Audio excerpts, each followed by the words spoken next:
Assalamu alaikum and welcome everyone. I've been reading a really interesting book called Outliers by Malcolm Gladwell. In the first part of the book, he talks about an immigration that took place from a small town in Italy called Rosetta to Pennsylvania in the United States. And it was noticed by a doctor called Stuart Wolfe in 1950 that virtually none of these people were dying of heart-related conditions, which was completely, an outlier in the United States. People were quite frequently dying of heart attacks because of the unhealthy diet. Well, that was what it was attributed to. And they noticed these people, they actually called the town Rosetta after the town in Italy, that the Rosettans were eating, there was a lot of overweight people. They were eating food fried in lard.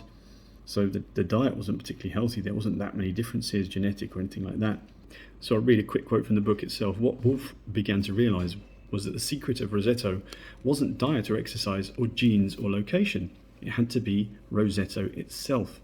As Wolfe walked around the town, he figured out why. They looked at how the Rosettans visited one another, stopping to chat in Italian on the streets, say, or cooking for one another in their backyards.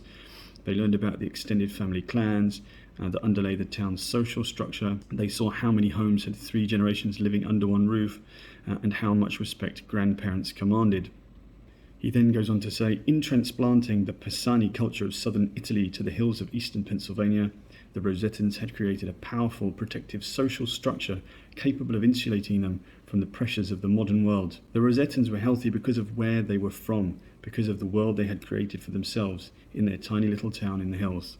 And that got me to reflect on a Hadith, which is a saying of the Prophet Muhammad, may Allah's peace and blessings be upon him. It's reported in the Sahih of Bukhari that Anas ibn Malik said that the Prophet Muhammad, may Allah's peace and blessings be upon him, said, "Whoever loves that he be granted wealth and that his lease of life be prolonged, then let him keep good connections or relations with his kith and kin."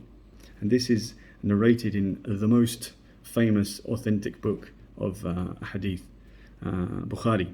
And I thought that was really, really interesting. And I remember a story of one of the scholars of Islam, very, very old. He was in his 90s, and he was asked about this. He said, how do you stay healthy?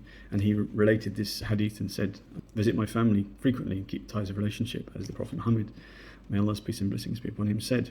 SubhanAllah.